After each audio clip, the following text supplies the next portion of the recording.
And just before everyone goes, yo, who's this DJ Zorro guy and whatever, they're still obviously, people of age like myself, we think of Zorro being a guy in a mask, and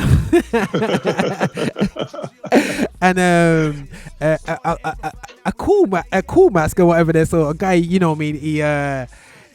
anyway. So, explain to us, because you know what, I had DJ G the other day on the show, and he gave me a bit more background, and I'm thinking last time we had you on, you didn't really give too much of a background, So, even though I'm privy to know a bit of your background, but just, bro, give us an insight, how you got into DJ Zorro, but B,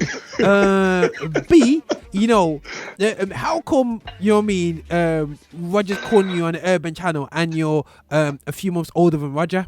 How's that possible? How does he know anything to do with hip hop? You know what I'm saying? He's 1 month older than Roger, and he's like, how do you know this stuff? Because Roger's old enough as it is. But anyway, so before these kids think we ain't got a clue. But anyway, bro, explain yourself, man. Drop it in there. Right, DJ Zorro. It's when I started, the whole DJ thing was absolutely amazing. I was watching some breakdance movie and I saw a guy do a little simple baby scratch, just like that was really, really simple. Yeah, them days, man. I want to do that.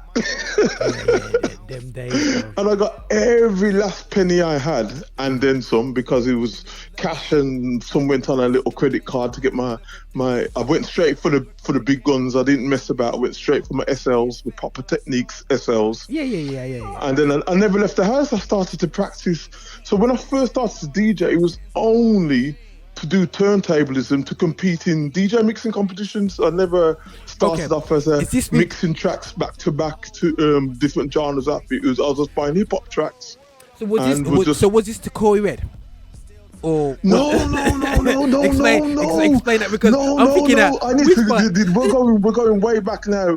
I started off in church. DJing, or was he DJing before? And then no, it wasn't DJing at all. I was playing guitar at Church of God's Prophecy in Laycock Screen. Now, guys, I did not know the part that Zorro played guitar.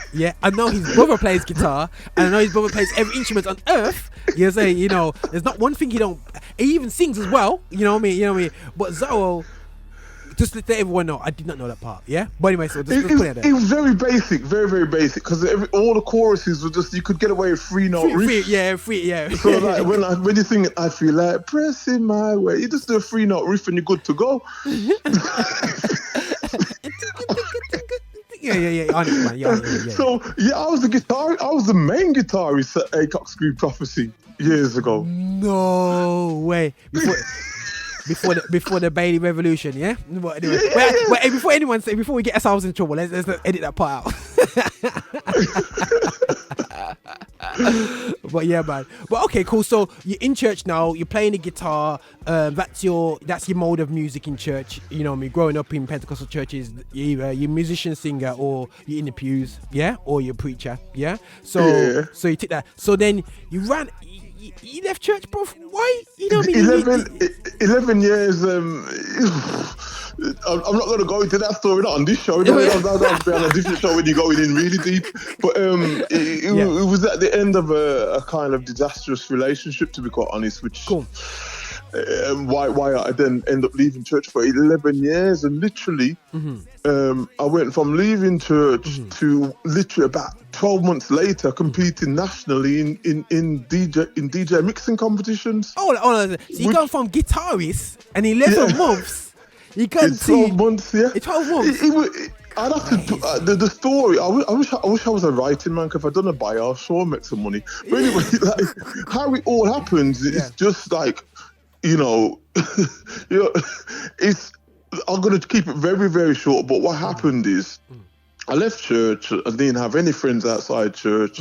There's a guy I used to work with. I used to work at Rover, and he was a DJ. And he first showed me how to do just basic mixing. And he said I could go to Excel's, was a club at the top in the Broad Street. So I started to just go up there before all the punters came. First thing, every Friday I used to just go and practice, see how my mixing was sounding in a big club.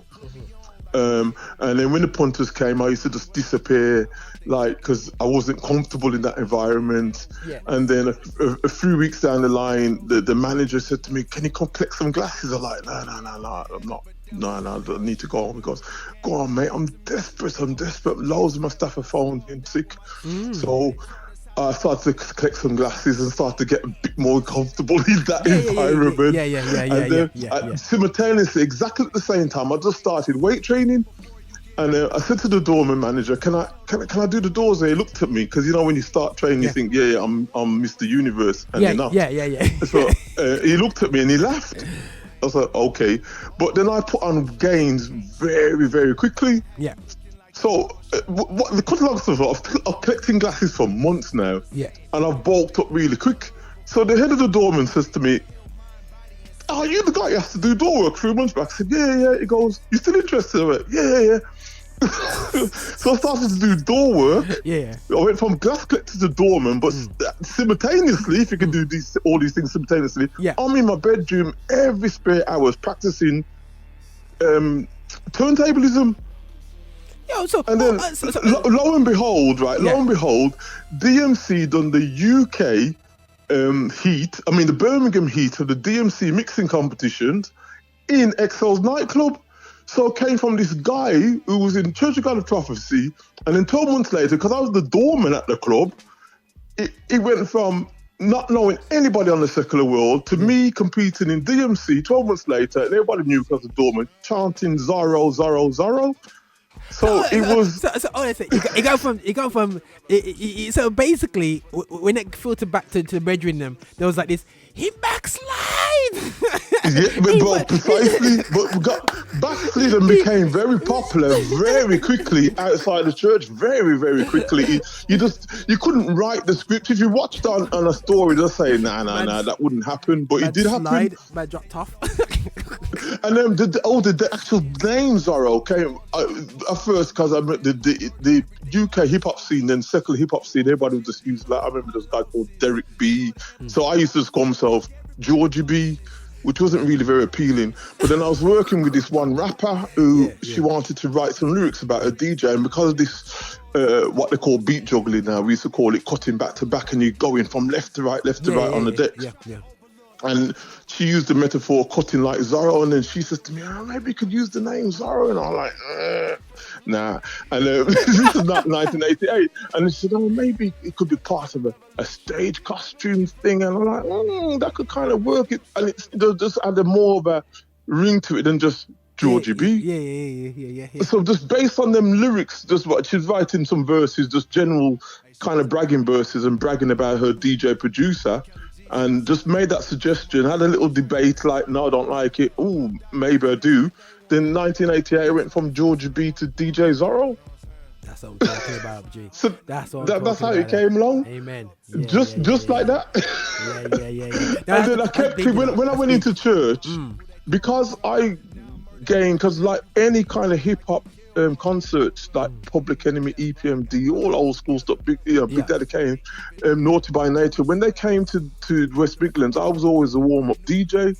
So I thought to myself, look, let me keep the name so that people can be inspired, the secular world can be inspired by what I'm doing in Christ. Because if I went back to George Bennett, like, I'd be just forgotten, and that's why I kept the name. And you know this, obviously you know this. I started to do a little rapping as well, and I applied I turned it into acronym, zealous, obedient rapper, repented and ordained.